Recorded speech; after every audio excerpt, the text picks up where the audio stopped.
Olá, pessoal. Então, sejam todos e todas bem-vindas em mais um quadro Qual é a tua pesquisa? Então, né, como vocês já sabem, toda a semana nós temos um convidado, uma convidada especial, no qual eu tenho a honra de trazer aqui no nosso canal para que seja apresentado a sua pesquisa, que foi produzida, elaborada, defendida e aprovada e publicada. Então, para o quadro dessa semana, eu tive o prazer de convidar o nosso colega Paulo. Seja muito bem-vindo no nosso quadro de hoje, Paulo. Olá, muito obrigado. Então, pessoal, vamos ao nosso quadro. Para trazer essa questão do quadro Qual é a tua pesquisa, né? Gostaria primeiramente que o Paulo se apresentasse para nós. Paulo, fala um pouquinho aí de ti. Tá. Então, mais uma vez, muito obrigado aí, Maico, pela oportunidade de estar apresentando esse trabalho, né, que é muito importante. Não é porque é só uma monografia que é menos importante que uma tese ou uma dissertação, né? Isso é muito importante para a sociedade e tudo mais. Bom, eu me chamo Paulo, né? Como vocês podem ver na tela, Paulo Alberto Arte Júnior. Sou formado em licenciatura em História pela Universidade Federal da Fronteira Sul, né? No campus Erechim. Eu me graduei na metade do ano passado, ou seja, 2019. Fui bolsista do PET, na universidade, que é o Programa de Educação Tutorial, que busca ter um programa de excelência, né, dos estudantes, né, dos e das estudantes, sempre focando no eixo da universidade, com o ensino, a pesquisa e a extensão. No caso, a temática do nosso PET aqui no campus Erechim é educação popular, né? De preferência, não de preferência, mas de matriz freiriana, né? Com base no Paulo Freire. Não que a gente leia só Paulo Freire, tem outros autores, Boaventura de Souza Santos, né? Bell Hooks, entre outros autores e autoras.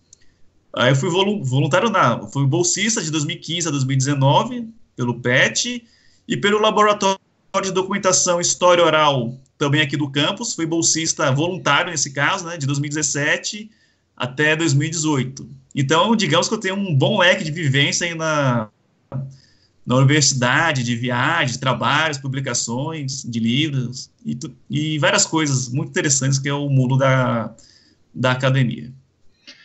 Paulo, eu estou dando uma olhada aqui que tu tem uma frase, né?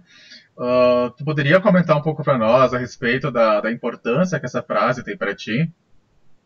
Ah, sim, com certeza.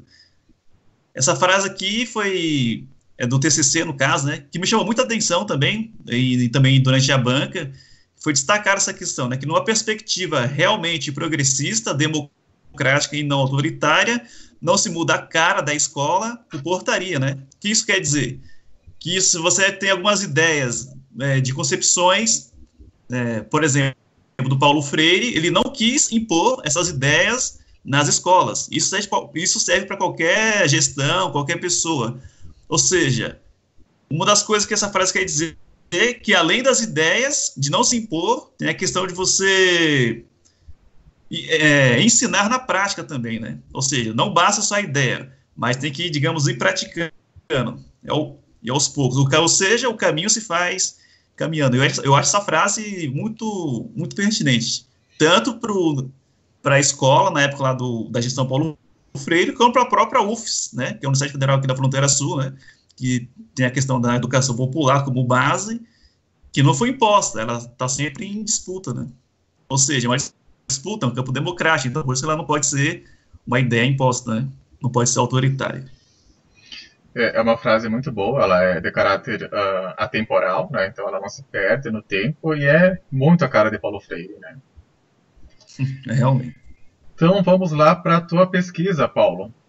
Então, sobre o título, né? A todos que fazem educação conosco em São Paulo. Democratização e Educação Popular. A gestão de Paulo Freire de 1989 a 1991, frente à Secretaria Municipal de Educação. Então, sobre esse título, Paulo, esse tema em específico, né? Esse teu interesse em Paulo Freire, ele surgiu ali na graduação ou ele já vinha antes mesmo de entrar na licenciatura em História aqui na UFFS Erechim? Bom, essa é uma ótima pergunta, né? Eu sempre me fiz essa pergunta também, né? Quando é que eu comecei a ter esse interesse? Mas antes de iniciar, só esqueci de falar que eu faço a especialização em gestão escolar aqui no campus, né, de Erechim. Então, só faltou isso, né, da minha parte. Sobre o título desse interesse, talvez meu primeiro contato com Paulo Freire foi nas manifestações de junho de 2013, né? Principalmente, né, em outubro, se eu não me engano, teve uma manifestação que eu vi um cartaz, né, que me chamou a atenção, que tinha um desenho, assim, de um bonequinho representando o Paulo Freire. Aí eu me perguntei, né, quem é esse cara que o pessoal comenta ali, né, Paulo Freire? Eu não sabia muito bem quem era. Aí depois, na vivência da universidade, quando entrei no PET, né, como já tinha comentado, que é o Programa de Educação Tutorial, aí eu acabei conhecendo um pouquinho mais, né, eu já tinha uma certa curiosidade. Aí dentro do PET acabei me aprofundando mais nessa temática do Paulo Freire, de ler os livros dele, né? Uns por iniciativa própria, outras por ser do programa, né? Das reuniões que a gente fazia. E eu acabei tendo ali um interesse, né? Pelo menos, o pessoal fala em doutrinação na universidade, que Paulo Freire é um deus, não sei o quê, mas eu praticamente não vi Paulo Freire na graduação, eu só fui ver basicamente no PET, né? Se não fosse o PET, eu praticamente acho que eu não teria tido a oportunidade de estudar o Paulo Freire. Bom, o Paulo Freire tem suas críticas, é verdade, né? Todo autor deve ser criticado, ele não pode ser endeusado, nem fazer o clubinho do Paulo Freire, né? Isso é importante de dizer, né? Então, esse foi o meu interesse pelo Paulo Freire.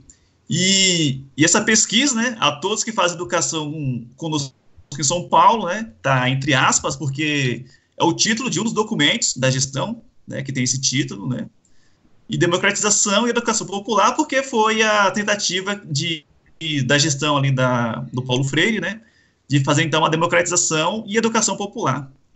Isso em 89 até 91. Cabe frisar, né, que esse ano de 91, a gestão seria de 89 a 1992. Só que ele acaba saindo da Secretaria em 1991, né, assumindo na sequência lá hoje o famoso Mário Sérgio Cortella, no site de São Paulo. Então, essa seria, então, a ideia central desse título e o meu interesse, então, pelo Paulo Freire. Excelente, então vamos ao conteúdo específico. Então, sobre o tema, né? Tu poderia comentar um pouco para nós? Então, o tema, então, como já tomei a vivência ali pelo PET, né, sobre educação popular, na hora de escolher o TCC, né, o que eu vou fazer, né, o que eu vou pesquisar, eu pensei. Claro, essa ideia da pesquisa acabou sendo a terceira, porque antes disso teve duas outras ideias que acabou sendo descartada. Aí eu pensei, não, acho que eu vou pesquisar a gestão, né, que é uma coisa que eu quase nunca vi, pelo menos na literatura. Eu sei que tem, é verdade, né, depois a gente começa a pesquisar, percebe que tem, mas, ao meu ver, essa fase do Paulo Freire como gestor é uma fase que pouco se fala na academia, ou pouco se ouve em debates, seja ali nos meios freirianos, né? Pelo menos do pouco que eu convivo, essa é a minha percepção. Então, seria então a educação popular de gestão Paulo Freire, que me chamou a atenção, né? Toda a pesquisa, então, parte de uma curiosidade. Bom, um pouquinho, então, da justificativa, como já tinha comentado, a trajetória escolar. No caso, a trajetória escolar seria a minha trajetória, né? Como que eu venho da periferia de São Paulo, né? Zona sul de São Paulo, da cidade, no caso. Eu estudei na periferia, né? As escolas são, não vou dizer todas, né? Mas a grande maioria das escolas são mais, como eu posso dizer assim, mas acabadas no sentido de destruídas, né? Deterioradas, toda essa questão, né? Aí eu vi a escola muito sem sentido, às vezes. Sempre tem aquela pergunta que o aluno ou a aluna faz: professor, professora, por que eu estou aprendendo isso? Né? Sempre tem esse questionamento. O que tem a ver com aquele conteúdo? Qual vai ser o sentido daquilo na minha vida? E às vezes aquilo parecia algo meio fora do contexto, né? A escola como se fosse uma ilha. Aí, a partir dessa inquietação também, nas leituras freirianas e outros autores, eu acabei pensando na minha trajetória escolar, né? Eu falei, faz sentido. A questão da cultura do silêncio, né? Estudante, calado, postura na sala de aula, professora vai lá, deposita o conteúdo no estudante, né? E aí, se você comentar alguma coisa, questionar, praticamente não se podia questionar. Poucos os professores e professoras que faziam algum debate, que não existia 7 quadros na lousa, né? Então, os poucos que faziam isso eu gostava, porque já saía desse padrão, né? Era uma aula mais oratória, mas era diferente do só escrever no quadro, ou se tinha algum debate. Então, já começa por aí, da questão de uma educação que faça você pensar. O papel da UFES, né? Como eu já comentei, minha passagem pelo programa de educação tutorial, né? Principalmente, né? De matriz freiriana, nas pesquisas, nas reuniões. A minha vivência em várias viagens que eu tive a oportunidade de fazer pelo programa, né? Deixa eu ver. Não, vou citar aqui os lugares que eu fui, mas, enfim, tem toda essa vivência acadêmica, a parte da questão do laboratório de documentação e história oral, né? Tive a oportunidade de estar vendo alguns documentos antigos da própria universidade, como se gestou ela, a partir de movimentos populares, né? Na tentativa de fazer uma educação popular. Aí já fui associando tudo isso, a trajetória. E essa aqui, que é a educação bancária, que é o conceito do Paulo Freire, na qual o estudante ele é apenas um ator passivo em sala de aula, ou no caso na educação, o professor e a professora vai lá e deposita um conhecimento, né? Sendo que muitas vezes aquele conhecimento não faz sentido nenhum para a realidade dele. Então, isso resumidamente, né? É a questão da educação bancária. Pensando na minha trajetória escolar, quando eu aprendi esse conceito, pensei, nossa, foi isso que aconteceu na minha trajetória escolar e provavelmente de muitas outras pessoas, né? Essa questão dessa educação bancária. Basicamente, seria uma pedagogia da resposta e não a pedagogia, né, da pergunta. E também pensar a questão dos subalternizados, né? Quanto a questão dos negros, das negras, dos indígenas, né, do povo quilombola, é pensar nessa questão. E a educação popular, basicamente, vem para trazer esses aspectos. Então, elencando tudo isso, está aqui na justificativa, né, que vocês aí em casa devem estar vendo, foi que me fez levar em consideração para escrever isso. Claro, na época foi isso, mas hoje em dia eu penso que esse tema é muito atual. A questão do Paulo Freire, em tempos ainda mais aí de protofascismo, etc., e tudo que vem assolando no Brasil ultimamente, né? Essa pesquisa em trazer uma educação popular e democrática é muito atual, ainda mais em tempos de fake news, tempos de ataque ao Paulo Freire. Bom, Paulo Freire pode sofrer ataques, críticas, mas não qualquer tipo de crítica que não seja embasada. Ou aquela questão do escola sem partido também, está muito em voga, o que me levou a fazer esse trabalho, e esqueci o nome do outro, Brasil Paralelo, esse é o nome, que tem todo o programa sobre a questão da educação, tudo que eles falam parece que é um negócio muito, muito fácil para a resposta, né? E um dos professores que aborda isso é o professor Fernando Nicolazzi, lá na URGS aqui de Porto Alegre, que trata dessa temática. Enfim, esses dois últimos pontos eu trouxe como justificativa, só que na época eu não coloquei nos slides e etc. Mas, de certa forma, está embutido por trás nessa questão. Bom, a problemática. Ou seja, toda pesquisa, seja ela de doutorado, de mestrado, sei lá, algum artigo que você vai fazer na sua vida, uma dissertação, uma tese, parte de uma pergunta, né? Tem que ter uma curiosidade, né? Ou seja, a ciência tem que partir de uma pergunta, parte de uma hipótese. Sem isso, basicamente, você não cria, você apenas só reproduz.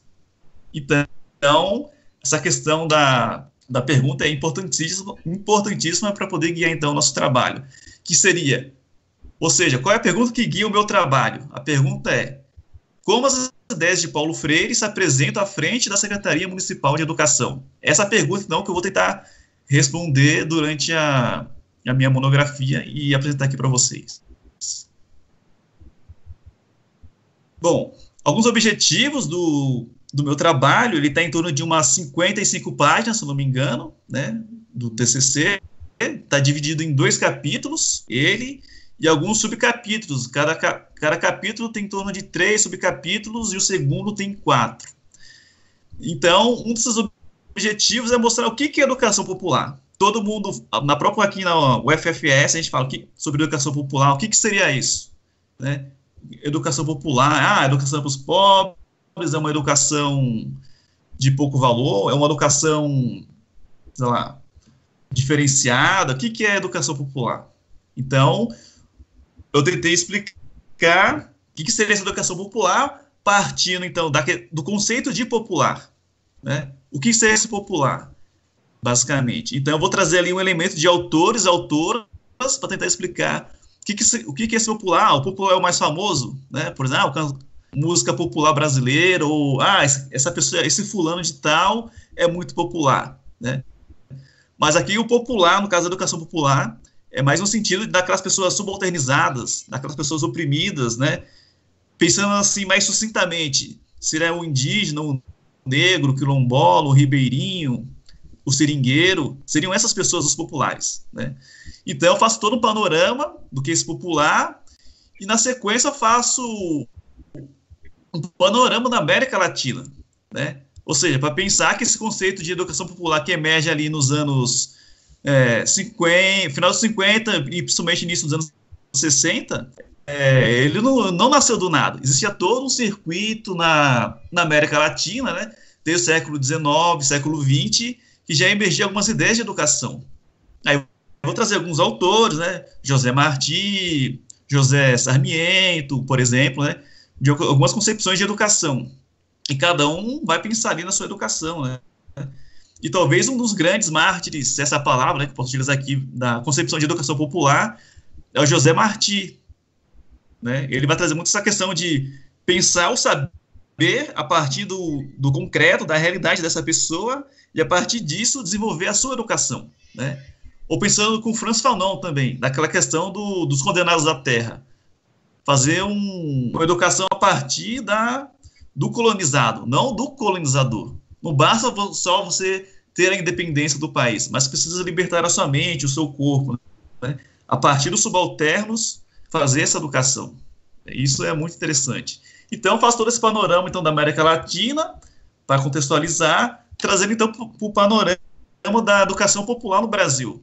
Um pouquinho antes ali da década de 60, né, tem esqueci o nome são duas autoras, quer dizer, de exemplo no caso, né, que tem o movimento anarquista ali dos operários, né, no início do século XX. Esqueci o nome da moça, a Miriam Mistral, não vou lembrar aqui de cabeça. São muito importantes nesse movimento, e chega ali então na década de 50 e 60, se consolida esse pensamento da educação popular, digamos, como se concebe hoje, né? E principalmente educação popular no sentido freiriano. Porque antes disso, antes dos anos 60, né, alguns autores como Brandão, por exemplo, vão dizer que a educação popular tinha um sentido atribuído de educação pública, né? Educação para o povo, educação no sentido de educação pública. Ou seja, não tinha nada a ver com educação popular.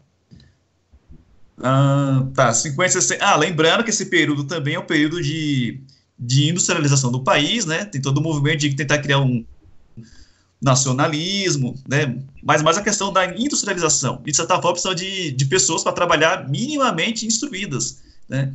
E uma das grandes críticas que vai emergir nisso, de não ter um pensamento crítico e não só tecnicista, né? Mas um pensamento emancipatório, né? Que faça uma transformação social, que faça aquelas pessoas pensarem naquele período. Então, no final dos 50 e nos 60, você tem, digamos, esses dois pontos. Vamos, resumidamente, talvez um ponto mais reformista e, de outro lado, um ponto mais, vamos colocar esses termos, revolucionário. Então, o Paulo Freire emerge ali nos anos 60, né? Como uma grande pessoa que consegue fazer uma síntese desse período, né? Da América Latina, ali do Brasil, e começar a expor suas ideias. Ali nos anos 60, aí vai ter vários movimentos, né, que acontecem no Brasil, os movimentos de alfabetização, né, como, por exemplo, como que é o nome? De pé no chão também se aprende a ler, por exemplo. Tem um projeto nacional de alfabetização, que não deu certo no sentido porque ele foi, qual que é a palavra, barrado, acabou por causa do início da ditadura militar. Tinha os círculos de cultura que ia ser implantado no Brasil, etc, né? Tem um famoso, vamos colocar assim, famoso caso de Angicos, né? O Freire e sua equipe foram lá alfabetizar, se eu não me engano, 300 e poucos trabalhadores, né? Antes disso, existiam outras experiências. Então, a questão da educação popular começa a emergir por ali, nessa questão. Claro, isso é bem resumidamente aqui, né? poder abordar. Então, de uma educação mais tecnicista, uma educação emancipadora, se tem toda, digamos, essa rixa. Então, a educação popular ali em Freire vai ganhar um forte apelo nessa época. E que é considerada até hoje uma das bases do pensamento freiriano. Claro que ao longo do tempo ela vai mudando, né? É a questão da educação popular. O outro objetivo era identificar a concepção de educação popular freiriana. Ou seja, se tinha uma educação pensada popular, existiam várias vertentes ali. Não que existia só um único pensamento. A educação popular por si só, vamos colocar assim, era revolucionária. Não necessariamente. Existia, digamos, uma educação popular naquele sentido que tinha colocado, no sentido de uma educação pública, né? No sentido de um reforço para os analfabetos, né? Mas a educação popular vai ganhar alguns traços que a gente vai discutir nos próximos tópicos, né? Ou seja, tem um traço ali do Paulo Freire que vai trazer algumas ideias. Aí a gente pode até adiantar alguma coisa aqui, que é a questão do diálogo, a questão da pergunta, né? Da conscientização, da praxis, vai acabar, então, ali movendo esse pensamento freiriano, né? Que vai contribuir muito com o campo da educação popular. Eu lembro que uma das frases, não sei que autor que era, não sei se era o Brandão que vai falar, não, tinha educação popular pensada por subalternos, por oprimidos, mas, de certa forma, às vezes, os círculos de cultura, eles eram, eu não lembro se ele falou opressor, mas a pessoa, ela ia lá e recebia as instruções, você tem que fazer isso, isso e isso, né? Parece que ia participar, mas ele não participava. E já com Freire, já tem aquele toque mais da questão de diálogo, de problematizar, de discutir, né? Pensar a questão da praxis. Então, são questões bem interessantes para ver como que é a disputa do conceito de popular, o que é educação popular, né? Pensando para o campo da história, por exemplo, tem um Reinhard Koselleck que vai pensar a história do conceito, né? Porque o conceito de popular não é o mesmo conceito de popular dos anos 40, do Império Romano, por exemplo. O próprio autor vai trazer a questão do conceito de revolução, né? Revolução no sentido de voltas, e depois o sentido de revolução vai ganhar um sentido político, um sentido revolucionário que a gente conhece hoje, né? De transformação da realidade. E assim vai. Um dos outros objetivos é analisar os possíveis desafios, obstáculos na gestão de Paulo Freire como secretário, né? Uma coisa tem as suas ideias, outra coisa é você implementar isso de fato, né? Das suas ideias. Mesmo Freire tendo sido gestor, né, no SESI, que não vou lembrar o que significa SESI, mas tem a ver com a indústria. O famoso sistema S, né? Senai, SESI, Senac, que ele teve essa participação. Então, seria isso, por enquanto, essa parte dos objetivos. Aqui na parte da pesquisa, então, o material pesquisado, né? Como eu já comentei, o que foi utilizado, o que eu movimentei para poder fazer esse trabalho, né? A gente não tira a ideia do nada, precisa de algo palpável, alguma ideia, algum livro, a ideia de algum pensador para fazer esse trabalho, né? E eu, na hora da pesquisa, né, eu estava com dificuldade em achar os documentos. Na internet tinha alguns documentos espalhados da gestão do Paulo Freire, né? Para quem quiser pegar esses documentos, eles estão no Centro de Documentação, Centro de Documentação de São Paulo. Deixa eu ver aqui o nome certinho para quem quiser, né? Porque vai que precisa.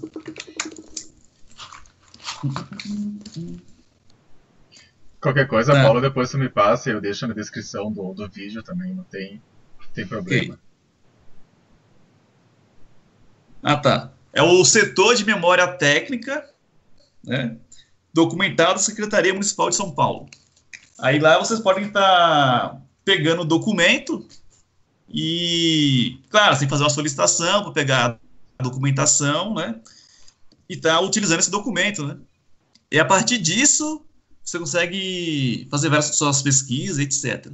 Mas, enfim, por que eu falei isso, dessa documentação? Eu só cheguei a essa documentação a partir da tese do autor Dutra aqui, né?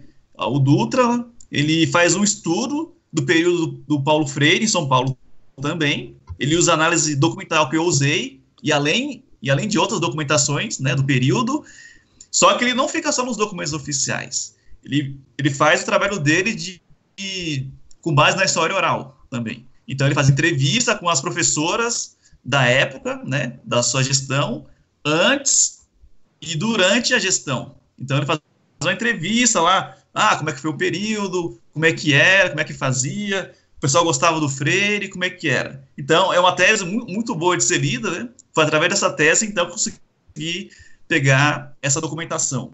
Outra questão para analisar o período é um livro chamado A Educação na Cidade, na qual são alguns compilados de entrevistas do Paulo Freire após a sua saída como secretário de Educação. E lá, então, a gente pode pegar algumas entrevistas que são feitas. Então, ali você consegue ter uma ideia, um panorama de como que era a gestão, né? Das entrevistas, dos documentos e dessa história oral também. Então, somando esses 3 pilares, esse livro, eu cito esses 2 porque sem esses 2 livros, sem esse livro e sem essa tese, praticamente o trabalho não existiria. Então, é bem importante esse livro Educação na Cidade, que trata o período da gestão dele, a tese do autor Dutra, trazendo os documentos oficiais também, mas principalmente a questão da memória das professoras do período, e os documentos que eu consegui através do autor Dutra, na qual ele cita de onde que ele pegou os documentos. Eu estava com dificuldade, eu ia até mandar um e-mail para ele perguntando, né, onde você conseguiu os documentos. Só que aí, nos agradecimentos, né, ele mostra para a gente onde ele conseguiu. Então, os documentos foram vários. Claro, eu não tinha como o fôlego do trabalho, não tinha como abarcar todos os documentos. Então, como historiador ou qualquer outra área, tem que fazer alguns recortes. Então, a escolha dos documentos é arbitrária.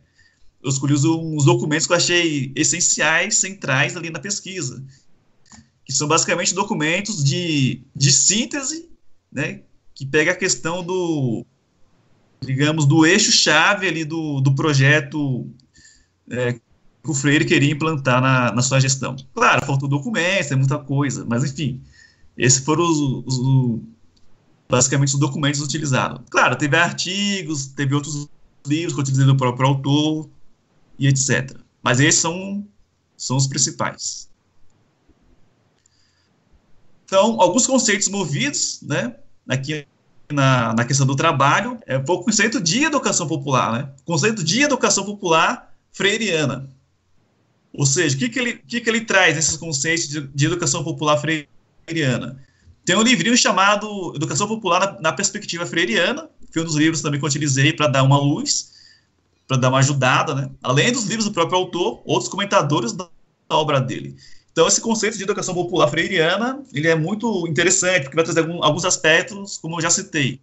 A questão do diálogo, não só como um método, mas como uma forma de interagir com as pessoas, né? Não de impor a sua palavra, mas de estar interagindo com as pessoas. Tem a questão da praxis, né? Ação, reflexão e ação, com Paulo Freire, essa questão que ele traz da educação popular, entre outras coisas. Eu elenquei alguns aqui, mas isso aí eu diria que é um dos principais. Outro conceito importante que foi utilizado no trabalho é a questão do popular, como eu já comentei, né? O que é esse popular? É qualquer um. Na perspectiva do Paulo Freire, esse popular, e nos outros autores, comentadores também, é que o popular seria, então, essa pessoa, seriam os de baixo, seriam os subalternizados, seriam, como o próprio Freire coloca, né? Seriam os mais pobres, então o termo que ele usa, os esfarrapados do mundo, ou pegando o conceito do Franz Fanon, os condenados da terra, por exemplo. Então, esses seriam os populares.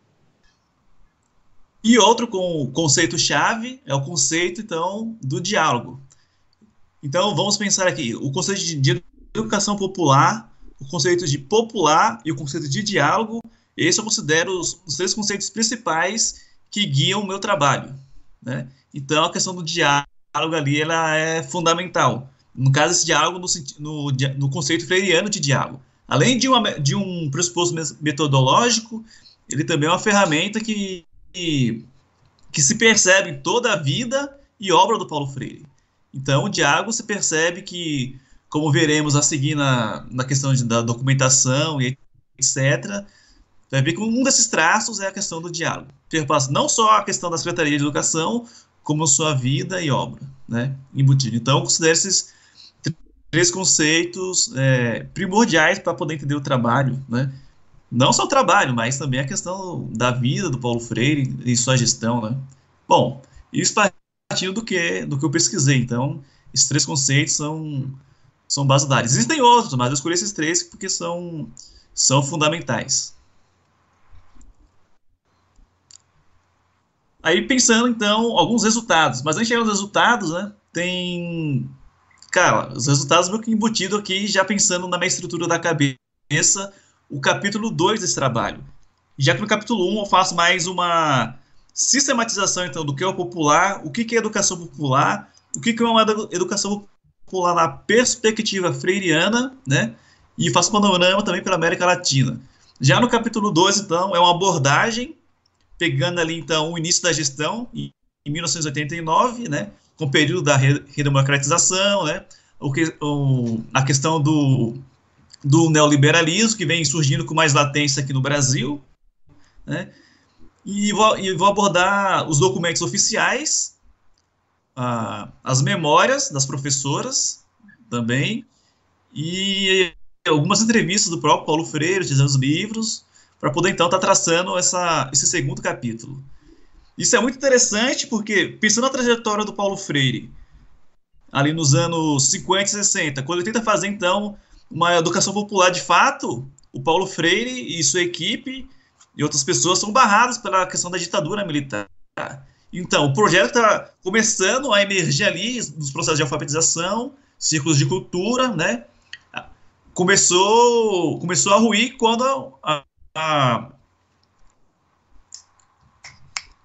quando a ditadura civil-militar, né, no caso, acabou com tudo, né? Aí a gente sabe que muitas pessoas foram presas, mortas, Paulo Freire foi exilado, né? Inclusive, né, o próprio Paulo Freire vai dizer,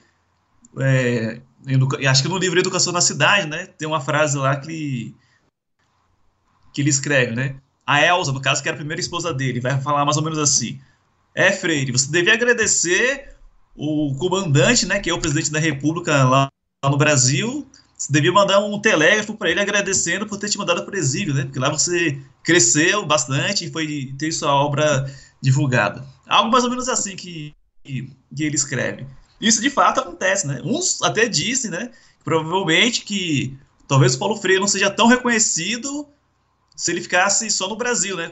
Como ele foi exilado e acabou passando em vários países, na América Central, na Ásia, na Europa, na África, isso, de certa forma, acabou divulgando, né, e aprendendo também, né, do Paulo Freire pela andarilhagens do mundo. Então, isso é bem interessante da gente estar compartilhando. Então, esse projeto que o Paulo Freire tinha ali nos anos 60, né, ele foi ruído.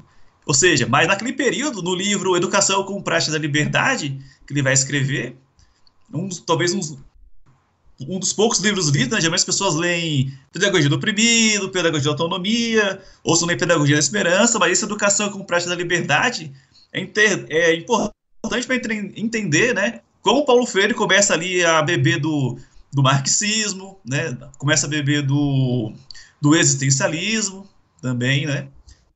Então você começa a perceber essa gênese do pensamento freiriano. Aí então a questão, você vê que ele já começa a questionar a questão da democracia, desse período autoritário, das pessoas terem mais adaptadas, inertes. Então ele quer um pensamento mais, que as pessoas sejam mais críticas, que elas escutam, né, que elas revejam o que ela está fazendo. Ou seja, é um período ali, então, de democracia. Pensando ali o fim da era Vargas, por exemplo, né, tem um pequeno período, vamos dizer assim, de democracia. Claro, alguns autores vão discutir a questão da democracia, mas não tinha mais aquele período, então, período Vargas. Enfim. Então, em 1989, a primeira prefeita de São Paulo, né, na época a Luísa Erundina, que era do Partido dos Trabalhadores, que é o PT, chama o Paulo Freire para ser o secretário de Educação. A própria Erundina vai dizer que não hesitou em pensar em pegar o Paulo Freire como secretário, né, que, segundo ela, seria um mito vivo da educação. Então, não tinha como chamar um outro nome, né. Uma vez o Freire questionado porque o governo anterior não teria chamado ele, o Freire vai argumentar: eu não lembro quem que era. Acho que o Eugênio Quadros, né? Acho que era o Eugênio Quadros. Ele falou, não, esse cara não é homem de me chamar para assumir a Secretaria de Educação. Mas, enfim, aí continuando nessa questão do Freire, ele foi chamado, então, para assumir a pasta da Secretaria Municipal de Educação, em São Paulo. Claro, ele não foi sozinho, ele chamou toda uma equipe, né? Um dos nomes conhecidos são a Ana Maria Saul, né? Que até hoje tem a cátedra lá na PUC em São Paulo, sobre o Paulo Freire, que trabalhou com ele também na PUC e na gestão. Moacir Gadotti, também. O Mário Sérgio Cortella também trabalhou com o Freire. E entre outras pessoas aí, que eu não lembro o nome, mas também são figuras importantes na contribuição e consolidação dessa gestão que o Paulo Freire faz. Então, ali em 89, Ares está engatinhando um período democrático, né? Pensando ali a recém-Carta Magna de 88, por exemplo, está ali. Em 89 já começa, então, uma eleição direta para a presidência da República. E nesse meio aqui tem o neoliberalismo surgindo, tal.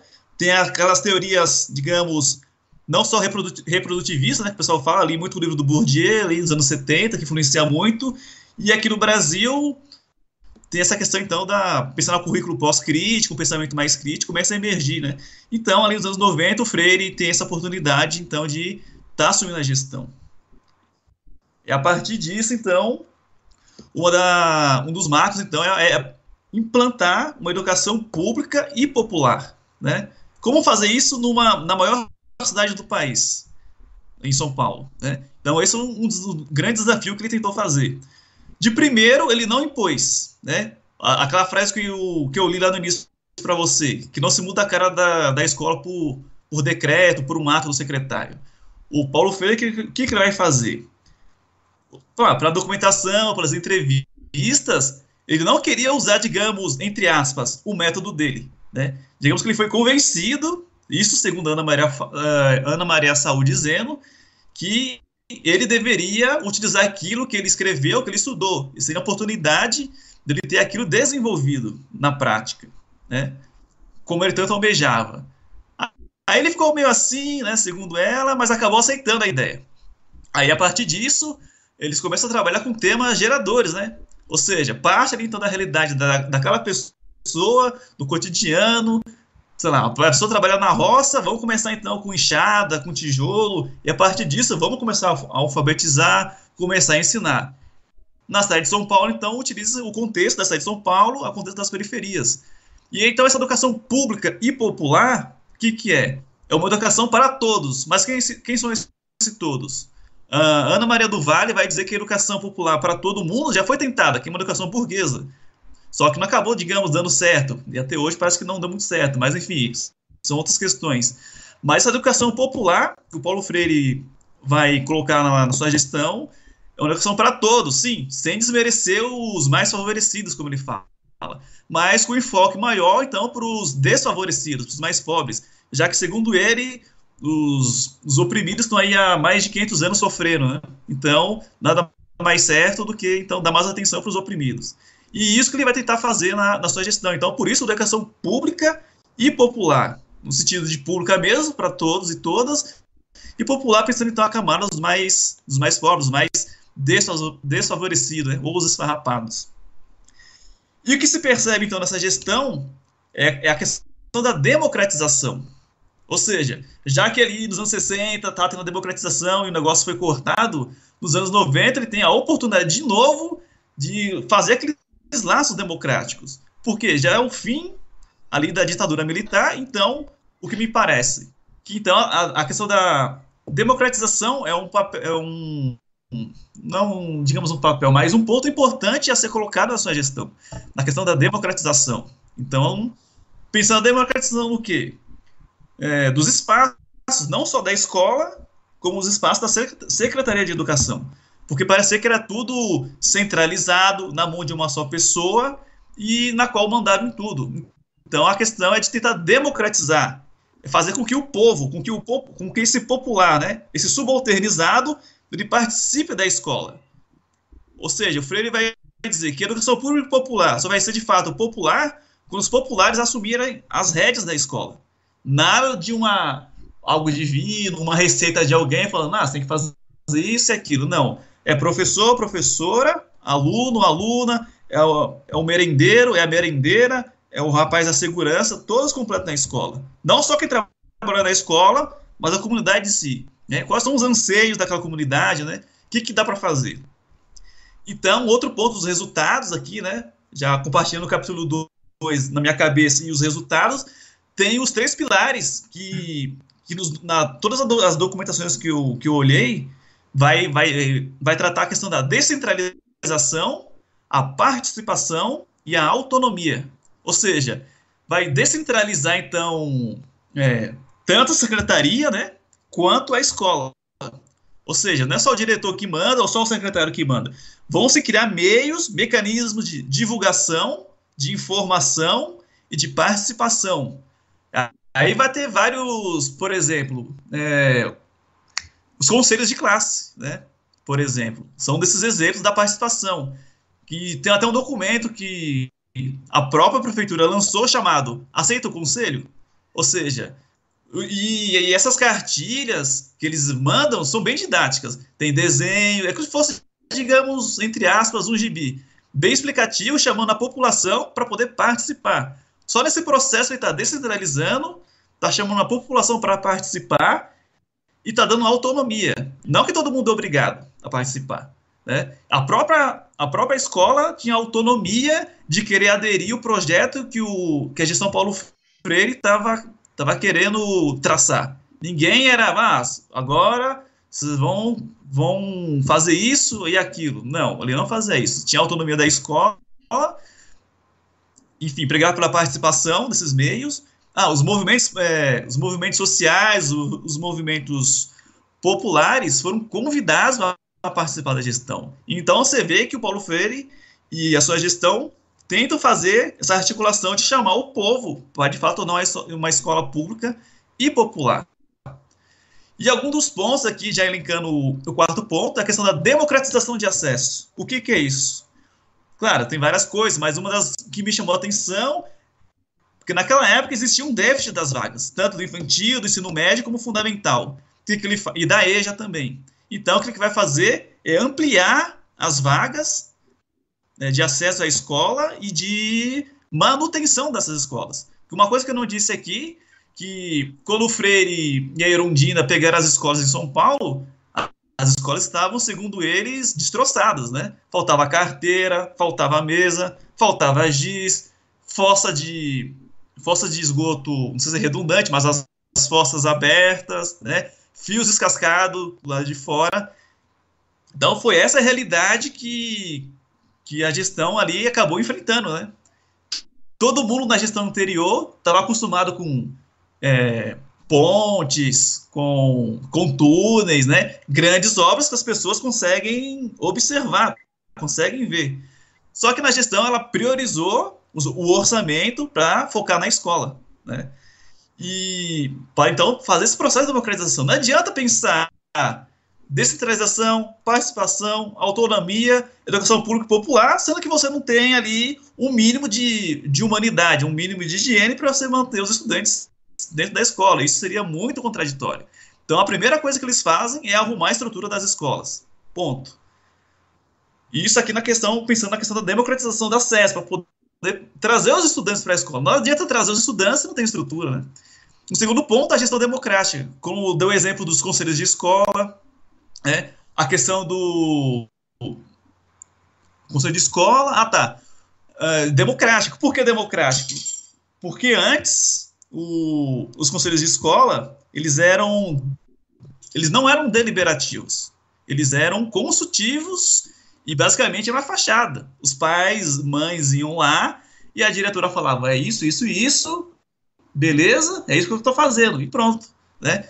Já com a gestão ali do Freire, né, o que ele faz? Faz um conselho deliberativo. As pessoas podem votar.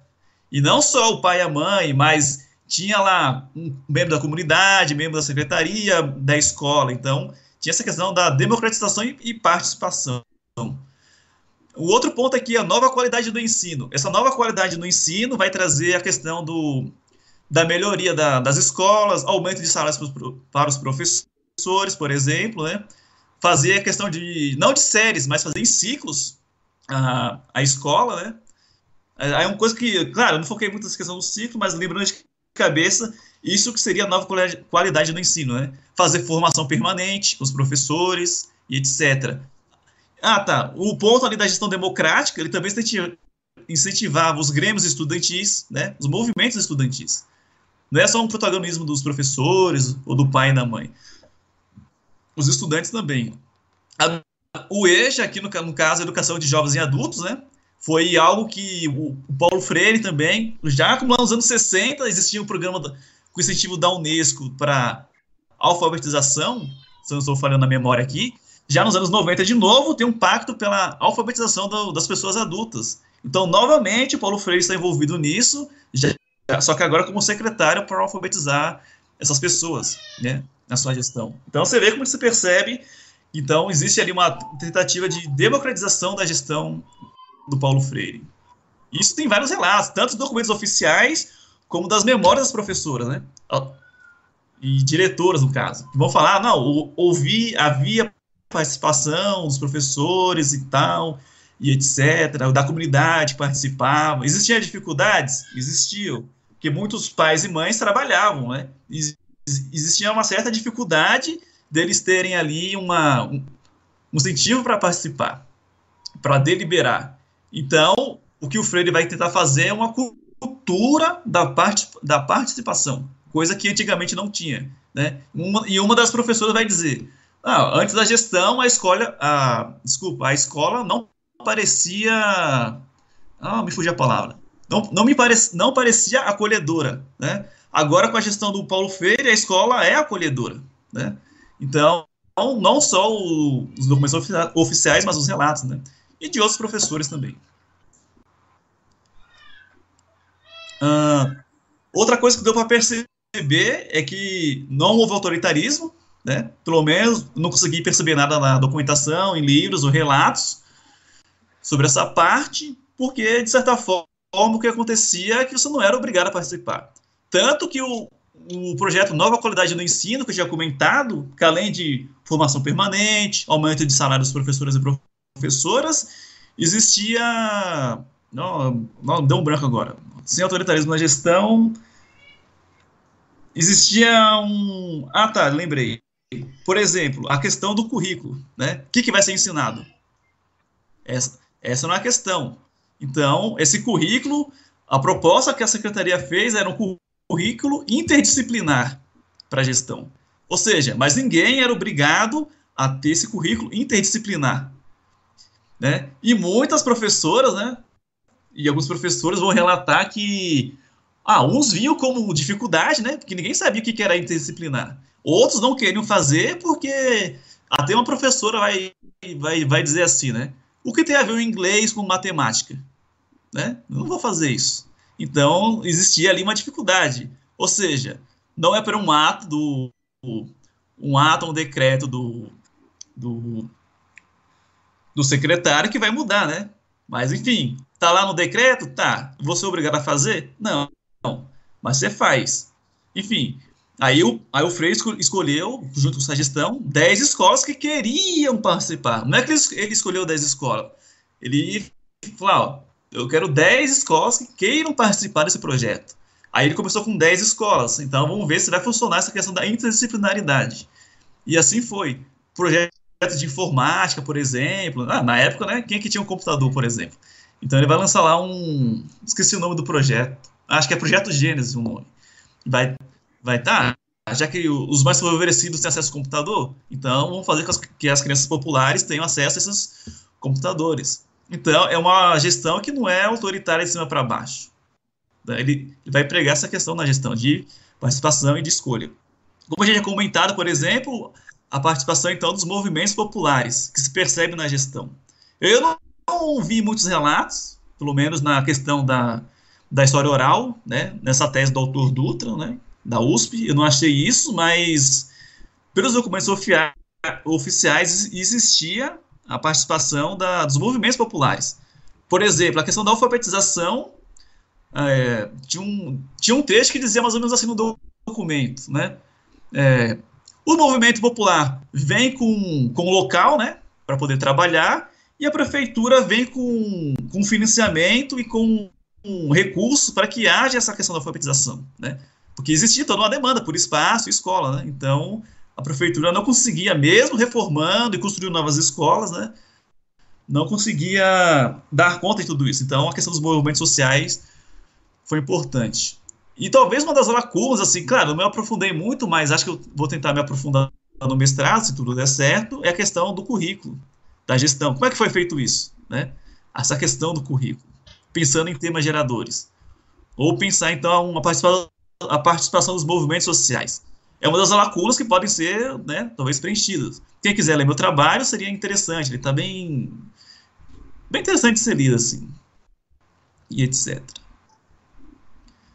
Bom, aqui nas considerações finais, então, né, pensando ali na metade do século XX, 1950, 1960, a questão da educação popular, ela não nasce com Paulo Freire, né? Parece meio óbvio, mas o óbvio precisa ser dito, né? Então, a educação popular não nasce com Freire, ele vem de vários movimentos, aí que vou explicando, América Latina, até chegar no Paulo Freire como um grande pessoa de estar fazendo uma síntese disso. Então, o Freire vai dar, digamos, um novo gás essa questão do movimento da educação popular. Então, o Freire é um marco, de fato, ali nos anos 60, sobre isso. Por que formação na praxis? Eu coloquei isso porque, tanto na sua vida, na sua obra e na gestão, percebe que tem essa questão da praxis, né? Ou seja, não é só aquela coisa de... Como se diz? Vamos pensar no exemplo. Você está lá no bar, reclamando da vida, mas não faz nada, né? Ou você vai fazer aquele ato sem pensar. Então, essa questão da praxis é tentar pensar essa ação refletida, né? Tanto na formação, na escola, é o que se tinha a ideia para fazer esse pilar da praxis. Na gestão, na formação, em sala de aula. Isso é muito interessante. Eu coloquei aqui amor, participação popular, busca da transformação da realidade. Por que amor? Né? Mas o Paulo Freire, em Pedagogia do Oprimido, cita lá o Che Guevara, que não sei o quê, e por isso ele não pode ser considerado o autor do amor. Enfim, você não vai jogar a criança fora com água do banho que o pessoal fala, só por causa dessa frase. Aí uns vão argumentar, não, mas o Paulo Freire ele poderia ter se retratado depois. Tanto faz. Para mim isso não importa, não é por causa disso que vai deslegitimar o que ele escreveu. Tem crítica? Tem crítica de sexismo? Tem também. Tem essa crítica? Tem também. Mas isso não invalida o seu pensamento. Então a questão do amor tem isso, e também porque a estrutura da escola, ter papel higiênico na escola, ter alimento na escola, né? Isso é o amor ao ser humano, ao próximo. Não basta trazer as pessoas para a escola. É preciso mantê-las. É uma questão de amor, né? De humanização. Participação popular. Foi o que ele tentou fazer, né? Criar essa cultura da participação popular e a busca da transformação da realidade, né? Não basta ter uma escola, aí a escola ser uma ilha. Essa escola tem que dialogar com a comunidade dialogar com a escola. É uma via de mão dupla. E isso foi a tentativa que ele tentou fazer, né, nesses anos. E continuando, então, uma coisa que eu tinha dito, já comentei aqui já no vídeo, então é a questão do diálogo, né? Mas não adianta ter diálogo de conversar com a pessoa.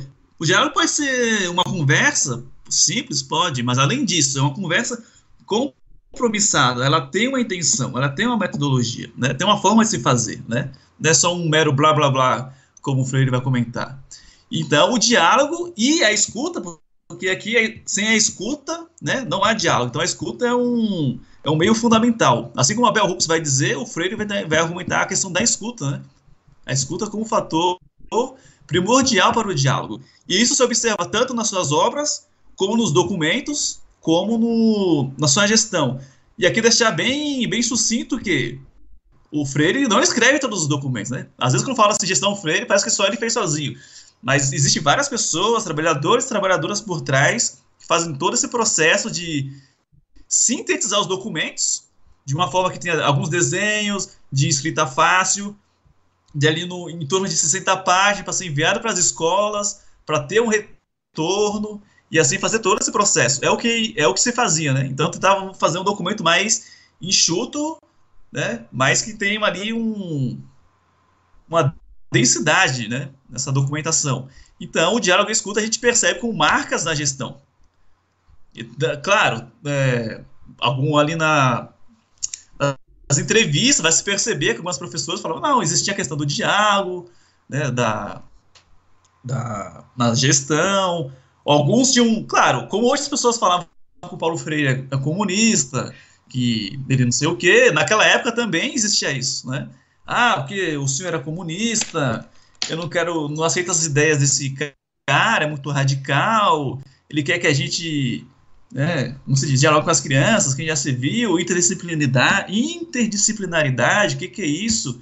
Eu estou aqui, você vem me incomodar com essas coisas, formação permanente, eu já sei como é que dá aula, não preciso você me ensinar, não preciso ficar me informando, já me formei. Tinha essas questões também colocadas, né? Então, essa é o diálogo e a escuta é a marca da gestão. Os documentos alguns documentos eram enviados só como perguntas, né? Perguntando, por exemplo, qual é a realidade, o que se discute na escola, quais são os problemas daí, o que vocês acham que podem melhorar. Então, eu ouvi uma resposta. Na gestão anterior era dito que não existia muito diálogo sobre isso. Outras considerações finais também, a educação popular via Estado. Se ela se esvazia, por que educação popular via Estado? Eu não cheguei a comentar, mas a educação popular ela não nasce atrelado ao Estado. Ela não havia estatal. Ela nasceu, por exemplo, como a Universidade Federal da Fronteira Sul, que se diz popular. Ela nasceu dos movimentos sociais, né? Então, os movimentos sociais não estavam atrelados ao Estado. Pode ser que até que estejam. Aí, muita parte da minha pesquisa, mas até onde eu sei, ela não nasceu atrelada ao Estado. Claro, durante um tempo, ela vai tendo suas modificações, né? Durante um tempo, aí já não é o meu escopo da pesquisa, mas ali nos anos 90 ela vai começar a ganhar o quê? Mais, digamos, popularidade nos anos 90. E o grande marco, mais um marco aí, é a gestão, então, do Paulo Freire, que vai, digamos, não vou dizer inaugurar, mas vai abrir uma grande janela de abertura para que a educação popular seja mais vista. E a partir dos anos 90, e em Porto Alegre também, vai ter essa questão da educação popular. Então, digamos que ela se espalha por algumas cidades do Brasil. Existem alguns estudos que eu andei lendo, né? A própria Ana Maria Saúl vai trazer essa questão. E por que a educação vem Estado? Porque geralmente o Estado vai ter alguns interesses, né? Pensa ali no Althusser, por exemplo, né? Ou do Bourdieu, essa questão que a escola serve para atender os interesses do Estado. Quais são os interesses do Estado? Geralmente, os interesses do Estado, numa visão mais, sei lá, por exemplo, marxista, o Estado capitalista é cruel, então vai reproduzir as desigualdades sociais, seja ela simbolicamente, materialmente, né? Então, o Estado estaria para isso. E como é que a educação popular ficaria atrelada ao Estado desse jeito? Será que a educação popular ela aceitaria ser desse jeito? Algumas temáticas? O financiamento, como é que é essa questão? Então, tem todo esse, digamos, esse baile. Isso não quer dizer que não dê para fazer educação popular atrelada ao Estado. Lógico que dá, né? Tem suas limitações? Pode ter também, né? Mas aí são outras questões que eu levanto assim, para tentar problematizar. E o ponto final aqui, então, é reinventar a educação popular e Paulo Freire. Como eu já comentei, educação popular nos anos 60 é uma coisa, nos anos 70, 80 é algo um pouquinho mais apagado, mas nos anos 90 ela vem com novas roupagens, ela vem ressurgindo com mais força, vai ganhando mais popularidade. Então, reinventar a educação popular, que ela não pode ser a mesma, né? Vamos pensar aqui como um método, o pessoal fala em método Paulo Freire, mas isso é muito discutível, está mais para uma teoria do conhecimento, porque fosse um método, se aplicava em qualquer lugar e dava certo. Porque as pessoas vão argumentar, mas o método Paulo Freire não deu certo, por quê? Não é bem assim. Cada lugar é um lugar, cada lugar é uma lei, né? Já dizia uma música. Então, cada contexto, existe uma forma de fazer. Não uma receita de bolo que você vai aplicar e vai fazer isso, né? E reinventar o próprio autor. O próprio autor falou, me reinventem, não me imitem, né? Ele pediu para ser reinventado. Porque senão vai virar um clubinho do Paulo Freire e ninguém vai sair do lugar e vai ficar só reproduzindo falas, muitas vezes sem sentido. Então a questão é que faço essa questão da reinventar o autor. Não só Paulo Freire, outros autores, né, da vida real, Foucault, Bourdieu, algum autor aí do seu cotidiano. Bell Hooks, qualquer autor. Todos devem ser criticados. Todos. Então a gente tem que reinventar a educação popular e Paulo Freire, né? Então, basicamente, eu acho que seria isso o escopo da pesquisa. Tem várias coisas, documentação lá, enfim. A documentação é farta para vocês pesquisarem, né? Que é muito interessante. Então, essas são algumas características aí que eu trouxe aí do trabalho da gestão do Paulo Freire. Tem muita coisa para ser pesquisada? Tem. Foi uma tentativa ousada? Foi.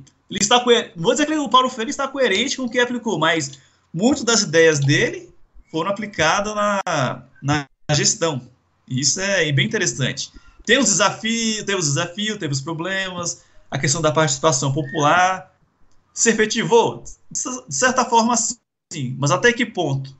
Se efetivou, né, essa participação. Né? A questão das escolas.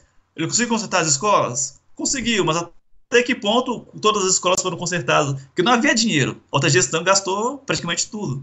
Então, tem todos esses problemas e desafios de se fazer isso. Até hoje, por exemplo, no Estado Federal da Fronteira Sul, tem esses, digamos, enigmas aí para serem resolvidos. Mas isso aí já é outra história. Enfim, se alguém aí tiver ouvido o vídeo, discordar de alguma coisa, comentem aí, né? Meu redundante, comentem nos comentários, né? E aí a gente vai dialogando. Muito obrigado, Paulo, por apresentar essa pesquisa. Eu também sou um grande fã de Paulo Freire, né? Sou um grande estudioso também de Paulo Freire, e é sempre bom, né, ouvir alguém comentando sobre Paulo Freire. Isso que tu traz sobre a gestão, né, do Paulo Freire é algo muito interessante, algo muito bom. Sempre gosto de ouvir, né, e comentar, no qual uma das primeiras providências que Paulo Freire teve à frente da secretaria foi colocar papel higiênico nas escolas, né? Como tu bem retrataste, a estrutura das escolas, né, eram bem defasadas. Não era pensado sobre a escola. Então, o fato de tu colocar papel higiênico na escola não foi um mero acaso, né? Tu traz, de certa forma, uma dignidade para as pessoas, né, que estão lá utilizando daquela escola. Então, parece que é algo que não é muito importante, mas para as pessoas que estão lá, isso é muito importante. Então, tu compreender a escola, tu vivenciar a escola, entender o que funciona e o que precisa nela, né? Estar no chão da escola é um fator muito importante, no qual Paulo Freire ele se consolida, né? Então, ele é um grande teórico que é muito estudado na área da educação exatamente por causa disso, né? Ele tem um grande pé na escola, ele tem uma grande visão sobre a escola e o chão da escola. E como tu bem comentaste também, né, ele sempre se apresenta como essa possibilidade de ele ser criticado, né, mas ser criticado com uma base, ter um bom suporte para ser feito isso. Por isso que até hoje em dia, né, nós temos grandes estudos sobre o Paulo Freire, sobre o método Paulo Freire, sobre a teoria de Paulo Freire, né? Porque essa eterna condição de se reinventar e reinventar a partir do que foi apresentado. Então, a pesquisa reflete muito isso, e é sempre muito bom nós relembrarmos Paulo Freire, né? E repensarmos com Paulo Freire também. Creio que era isso. Eu tinha alguns comentários para fazer, mas todos eles acabaram se compreendendo dentro da tua apresentação, que foi ótima, essa tua explanação a respeito do teu TCC, né? Eu dei uma lida também no TCC, é uma leitura muito boa, muito tranquila, sabe? Prazerosa de fazer, de ser feita também. Fica aí a dica, né, para o pessoal. Vou deixar o link aqui nos comentários também desse vídeo para acessar o TCC na íntegra, né? Também vou deixar disponibilizado o telefone, o contato do Paulo também, se ele assim desejar. Se alguém quiser entrar em contato com ele para ver, agora ele está numa nova caminhada também na especialização em gestão, né, Paulo? Isso, exatamente. E eu só tenho uma consideração, sabe, a respeito dos teus estudos que tu fez sobre Paulo Freire, né, e principalmente nessa gestão, e agora iniciando uma questão da especialização em gestão também. Por mais que Paulo Freire represente que tem aquela questão do acesso, da possibilidade democrática de construção da escola, a gestão, ela se daria tão importante na estruturação da escola do que um professor em sala de aula em si, ou é necessário ter um casamento entre os dois de uma maneira mais específica, né, para ser construída realmente uma escola transformadora? Porque nós sabemos que a gestão é importante e a escola é importante. Mas dentre essas duas funções, já que Paulo Freire exerceu as duas, né, consideras que a gestão dele, de certa forma, causou mais impacto do que realmente ter a possibilidade de ter atuado como professor em si? Bom, essa é uma boa pergunta. O Paulo Freire, eu sei que ele chegou dando aula na PUC, já nos últimos anos de vida, acho que ele trabalhou lá com 7 anos. Pelo menos assim, nessa parte eu não sei muito bem da parte dele em sala de aula, né? Mas como gestor, talvez acho que ele está mais famoso, pelo menos eu percebo, né? Famoso, assim, digamos, mais conhecido na parte da gestão do que como professor, né? Porque, deixa eu ver aqui. Esse legado do que ele teve na PUC, né? Que ele trabalhou ali com a Ana Maria Saúl e outras pessoas, eu acho que não é muito comentado, muito difundido, né? Geralmente é mais, ou é a parte dos livros, ou é a parte de palestras que ele teve, mundo afora, por exemplo, ou na questão na África que ele participou, né?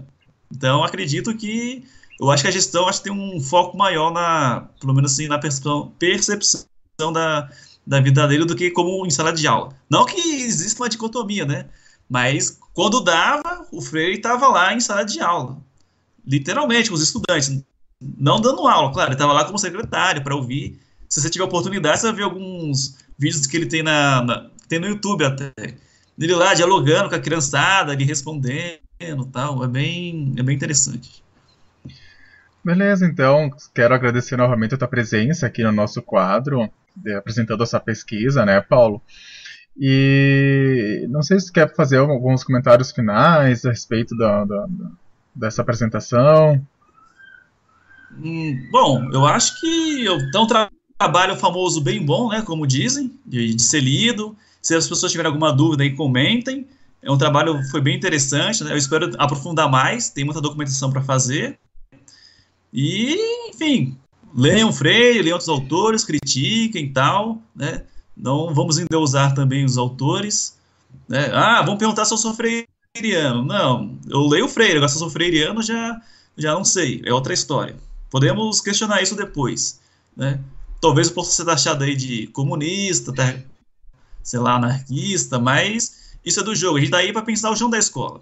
Então, e o Freire é um elemento, digamos, para pensar a realidade da América Latina e do Brasil.